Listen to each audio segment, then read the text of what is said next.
this is our workshop, second workshop on second gift. This time I have two boxes. I have a box from Sina and I have a box from a Polish company. However, with the first gift I was more inclined to Sina this time because of the size of the cube. In particular, I'm more inclined to the Polish company. So let me unbox the gift for you. The gift is sphere, cylinder, cube, one more cube without any hooks in Sina, and a little frame so that our gifts for the purpose of observation and experiments can be hung on this structure so that it can swing, swivel and revolve.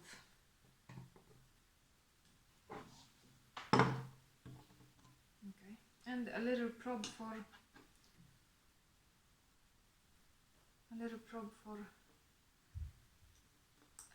playing with the axis, showing the properties of the axis.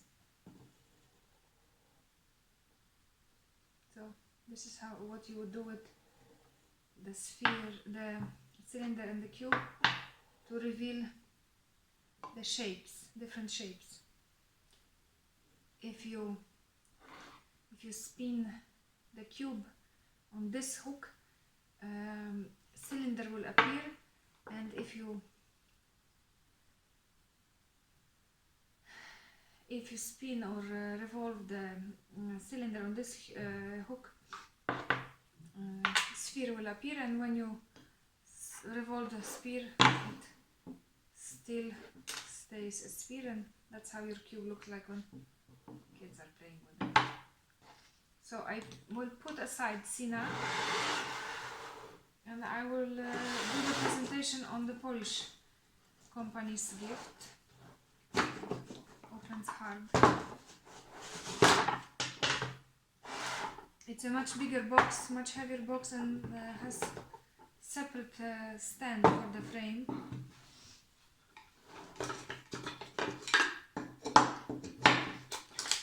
And of course children set up on their own, and you can use it for many theatrical performances that you do. And this set has doubled the object, so it has cylinder, cube and sphere without any hooks, and the same set with hooks for revolving, and a probe for demonstrating the axis going through different phases. What happens when it goes through the face, the cylinder appears, and what happens when we revolve it on the axis that goes through the two corners, double cone, and through the edges. What happens? And you can do exactly the same when it is suspended.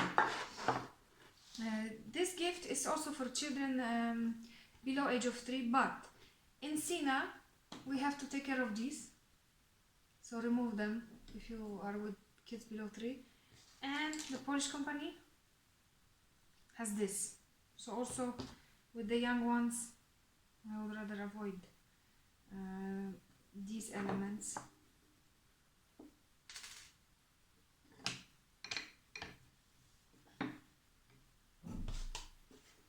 Okay, and my teachers played with this box and the strings are not here, but that's okay. So the probes are here.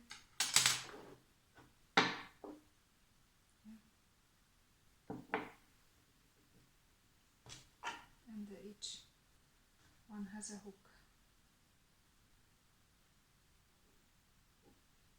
to hang and to let children explore. This is something they will learn, that the sphere doesn't stay still.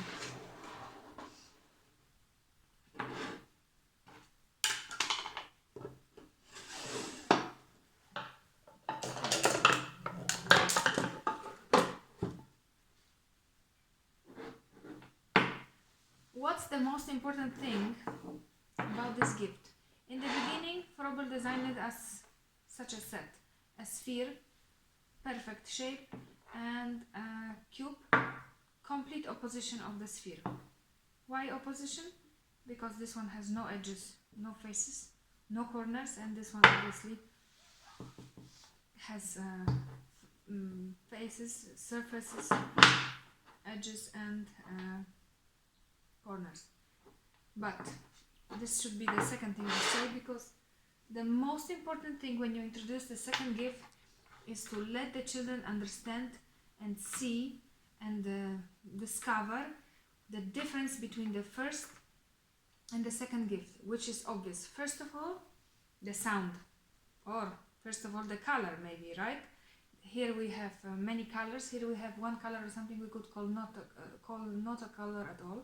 So children observe this difference. Another difference is sound, virtually soundless and very loud. And substances.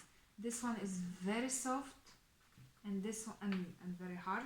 This one is soft in touch, I mean.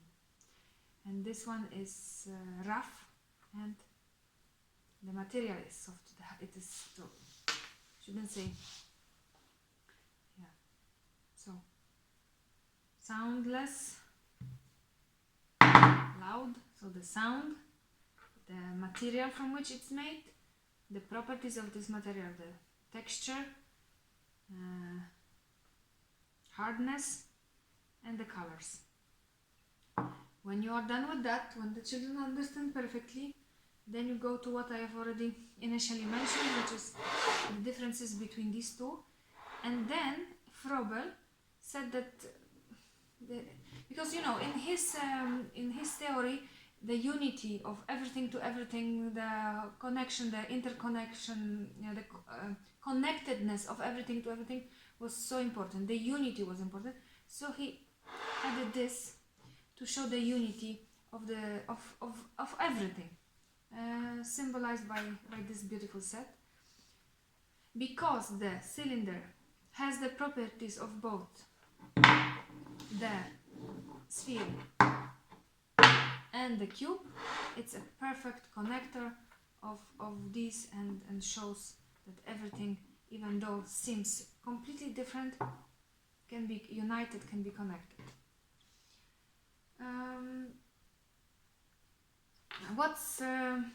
What's important?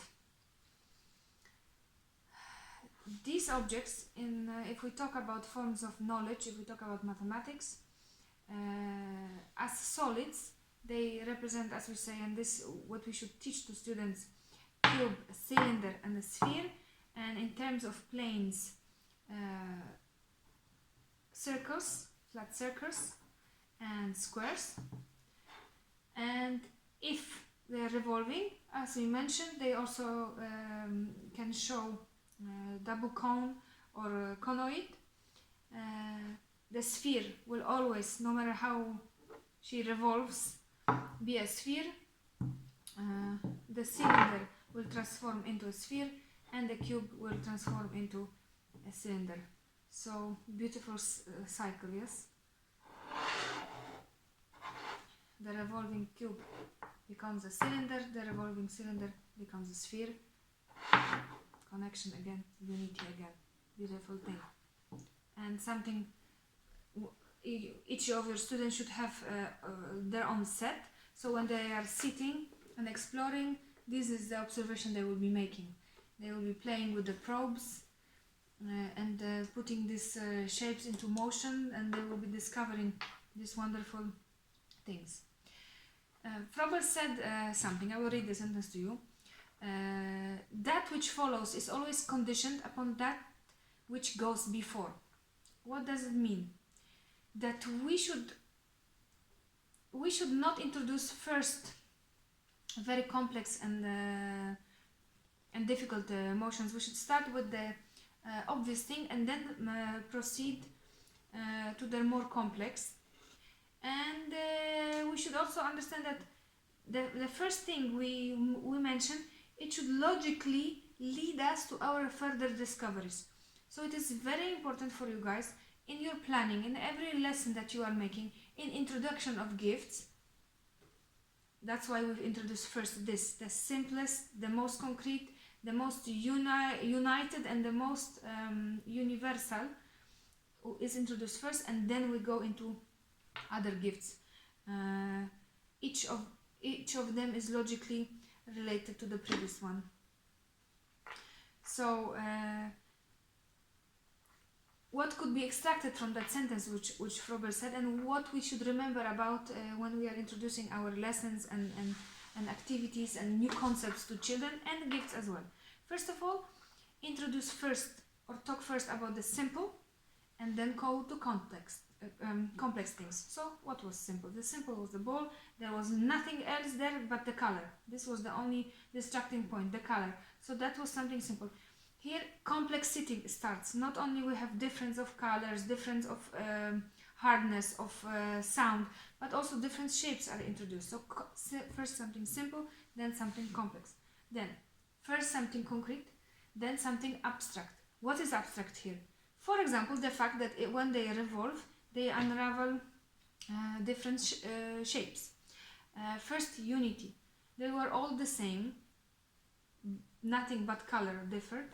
Here, complete opposition, something connecting, so variety comes. Unity, variety. And we introduced universal qualities, and here we go to special qualities. Yeah. To give you an example of, for example, concrete and abstract in your normal lessons. You talk to kids about animals, about cats. Okay, cats. So you bring a cat to classroom.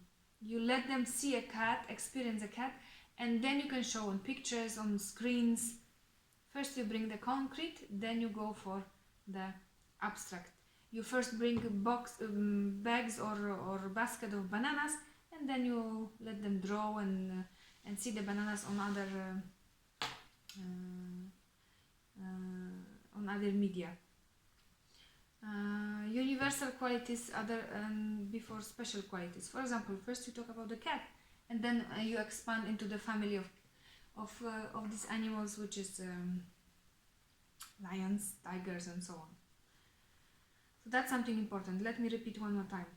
Simple before complex, concrete before abstract, unity before variety, and universal qualities before special qualities. If you don't have a set for everybody, don't get sad, don't get depressed. It's enough to replace them with large marbles or blocks or thread spools. Doesn't matter what material it will be, as long as they have an object to handle. That's the most important for children, to have an object which they can handle. One tip, when you give the children the sphere to explore, it is very tempting for them to throw it and make sounds. I recommend that you allow them to explore freely, but maybe you tell them that they could be a flock of woodpeckers who are pecking at the wood, or drummers who are drumming, so that you give a frame for this exploration. It will be easier for you to manage it, and to maybe have the children cool down after extended period of banging and making loud sounds.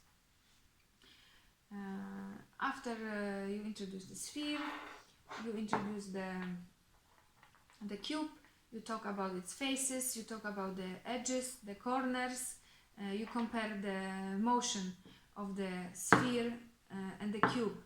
It's very good to have a plate. I don't have a plate, but I see here something which has rings around.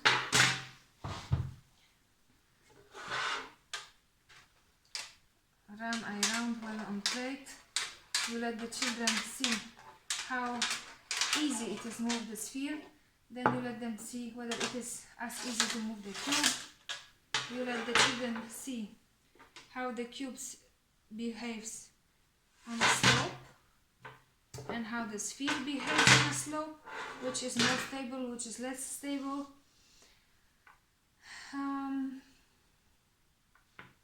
Yeah, and then the cylinder comparison can be done also.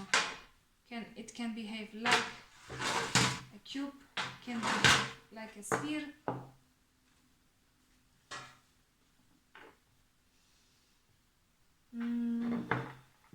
Yeah.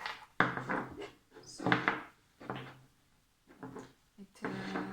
these three shapes were so important in Froebel's theory and practice that it became a monument, a symbol of his ideas, and also stands on his grave. I will scroll down to let you. The Haleman, he compared these shapes, these objects, to principal phases of human development. Sphere was like a baby, cylinder was like an adult, and the cube was like a senior old person. One of my teachers also was creating a story, and she compared the sphere to a baby because it's so free and free and fluffy. This one is not fluffy, but it's so round,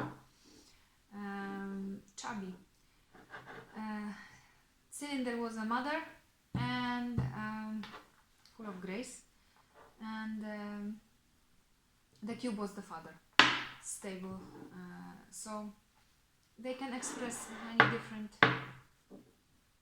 concepts, but nonetheless the most important is that it's there standing on his grave and symbolizes the unity that he sought in his life.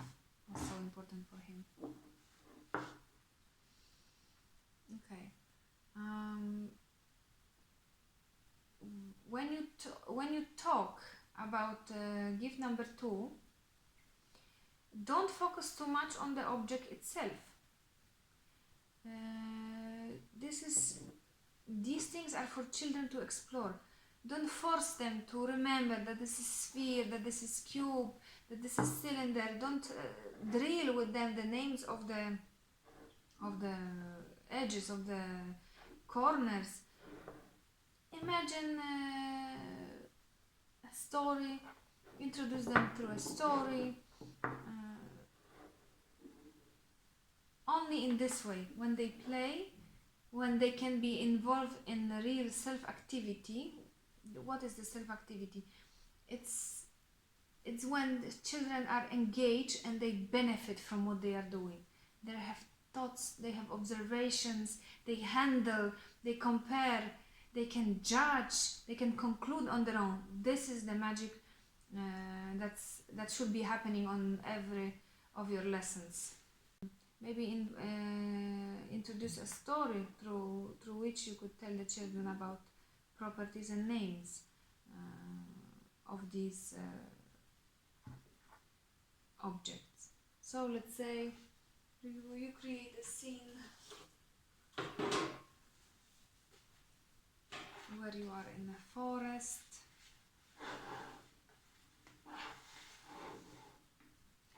and it's getting dark, and a very, very old lady who was also very fat and almost looked like she's rolling when she was walking, needed to heat up her house. The oven was empty, large, big, made of iron, heavy, squarish, fireplace was standing in her hut and needed some wood. She tried to pull by the handle near to the right edge of the fireplace to open it. She looked inside and she found no wood, so she decided she needed to go to the forest and bring some logs to make fire. She went to the forest.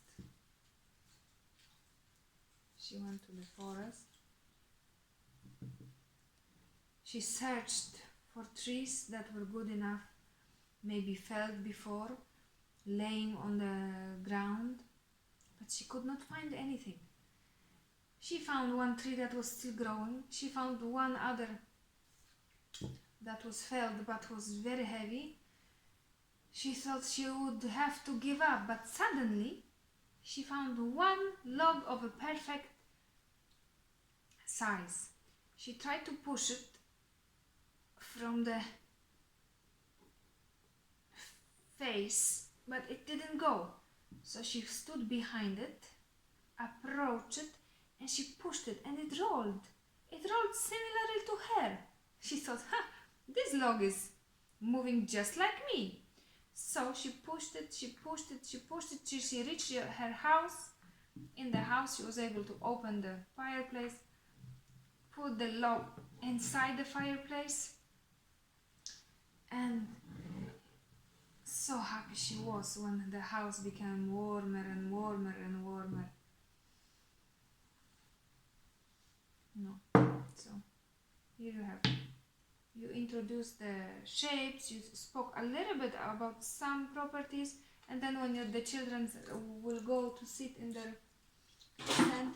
gift center, they will probably recreate a similar story. This gift has many elements: strings, some pins, some probes, some small sticks.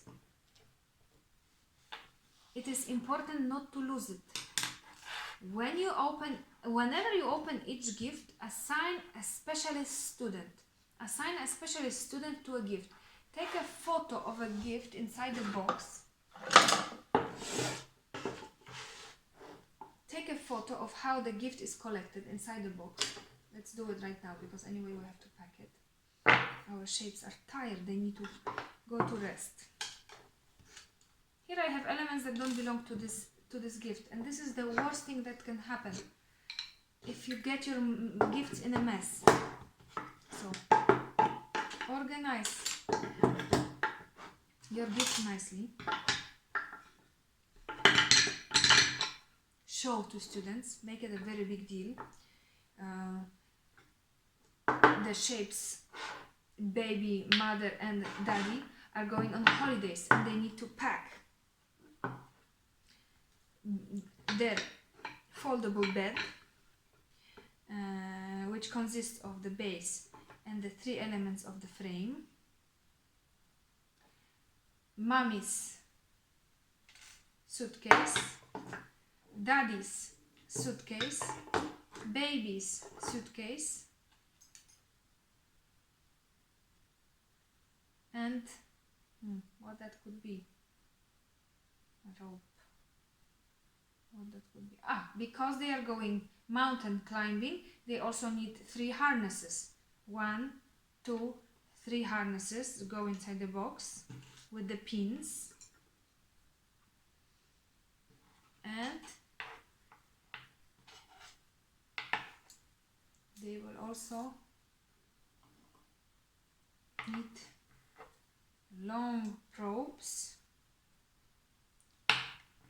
When they are in the mountains, they will need to stand it up and attach a little antenna to call home.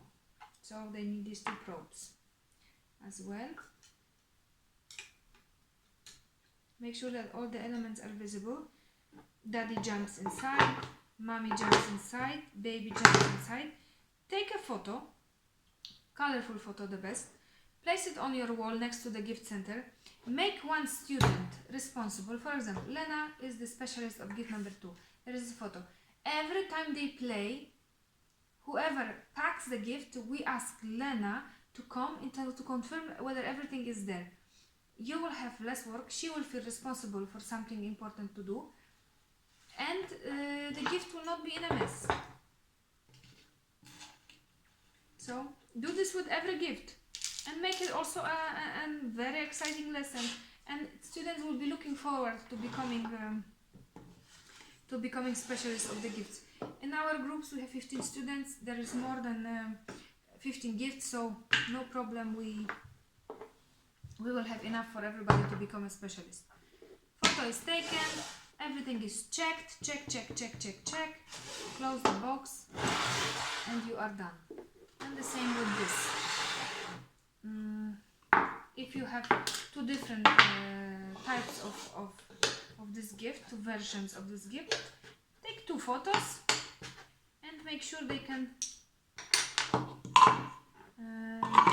figure out what goes where, which elements should be where. You pack, and you go on your holidays with your family.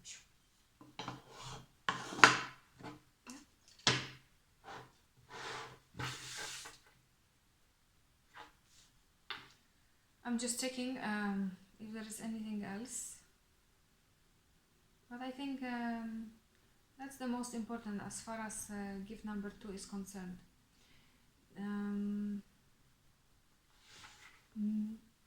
There is also gift 1.1 that could be introduced with this gift. Gift 1.1 is a set of colorful shapes,